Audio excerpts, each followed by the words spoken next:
नमस्कार दोस्तों। दोस्तों, मैं भी अक्सर कंफ्यूज हो जाता हूँ इस वर्ड के साथ कि what is assessment year and what is financial year. जब हम अपनी इनकम टैक्स रिटर्न को फाइल करने जाते हैं तो हमारे पास फोन आता है कि सर, हमें तो 31 मार्च 2021 की रिटर्न फाइल करनी है। हम रिटर्न फाइल करके उसकी एक्नॉलेजमेंट शेयर करते हैं तो उस पर लिखा होता है फाइनेंशियल ईयर 21-20 अब वो बंदा हमसे कहता है, सर मैंने तो आपसे 2021 के लिए आपसे कहा था कि आपको 2020-2021 की आईटीआर फाइल करनी है, आपने तो 21-22 की कर दी। ये कभी हम कहते हैं कि सर आपने पिछले साल की आईटीआर अभी तक फाइल नहीं की है, तो कहता है नहीं सर, मेरे पास तो एक्नॉलेजमेंट रखी रखी हुई है, उस पर लिखा हुआ है कि असेसमेंट ईयर 21-22। तो मैं तो रिटर्न फाइल हो चुकी है, या उस पर असेसमेंट ईयर 2021 लिखा हुआ है, तो मुझे अब फाइनेंशियल ईयर 2021 के लिए तो रिटर्न फाइल करने की जरूरत है ही नहीं।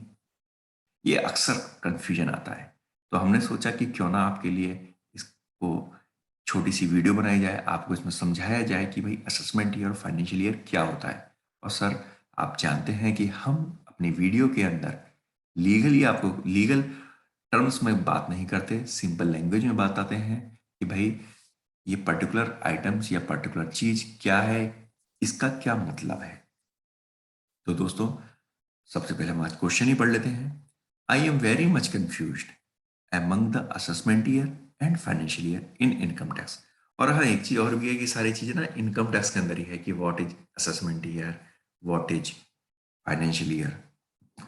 My ITR first page has written assessment year on what does it mean. और जैसा कि मैंने अभी आपको बताया भी था कि जो आपकी जो आईटीआर होती है उसके ऊपर असेसमेंट ईयर लिखा होता है, फाइनेंशियल ईयर नहीं लिखा होता। तो देखिए, बेसिकली होता क्या है। अगर हम कहें the year in which you earn your income, जिस साल आप अपनी इनकम अर्न करते हो, which start from 1 April and and on 31 March is financial year. यानी कि जिस साल आप इनकम अर्न करते हो 1 अप्रैल से लेकर 31 मार्च के बीच में, वो आपका फाइनेंशियल ईयर होता है। मीन्स जिस साल आपने कमाया। अगर मैं आज की बात कर लूं कि आज हमारा नवंबर का महीना चल रहा है, नवंबर 2021 है, और मेरे को कोई इनकम आज होती है, तो ये जो मेरा ईयर काउंट होगा, ये मेरा फाइनेंशियल ईयर काउंट होगा, क्योंकि मैंने इनकम अर्न की है इस फाइनेंशियल में। फाइनेंशियल ईयर क्या है? 21-22। तो ये मेरा फाइनेंशियल ईयर होगा, क्योंकि इनकम मैंने आज अर्न की है, नवंबर 21 में अर्न की है। और the year in which you your earn income of that year is assessed is called assessment year. और जब आप उसको असेस करते हो, यानी कि अगर हम सिंपल वर्ड में कहें कि जब आप उसको कैलकुलेट करते हो, आपने 1 अप्रैल से लेके 31 मार्च तक कितना कमाया, कितना उस पे इनकम टैक्स बनना चाहिए, ये सारी जो आप कैलकुलेशन करते हो, उसके बाद जो आप आईटीआर फाइल करते हो, तो जिस साल आप ये काम करते हो उसे असेसमेंट ईयर बोलते हैं। मीन्स कि भाई देखिए, मैंने अब नवंबर का ही एग्जांपल ले लेते हैं कि नवंबर 2021 में मैंने कुछ कमाया, मैंने कुछ दिसंबर में कमाऊंगा, जनवरी फरवरी मार्च तक मैं कमाऊंगा।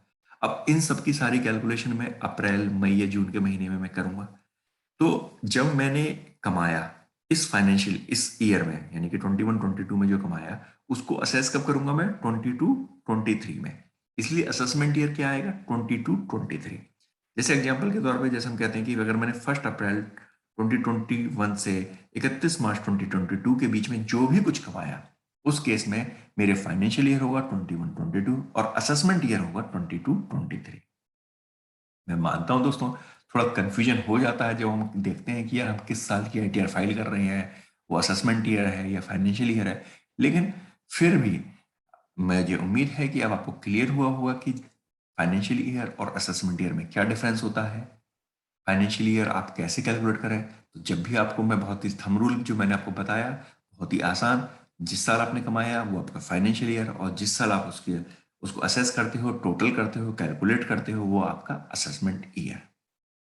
दोस्तों, यह जानकारी आपको कैसी लगी, हमें कमेंट बॉक्स में कमेंट करना बिल्कुल मत भूलिएगा। हमारे चैनल को लाइक शेयर और सब्सक्राइब कीजिए। धन्यवाद।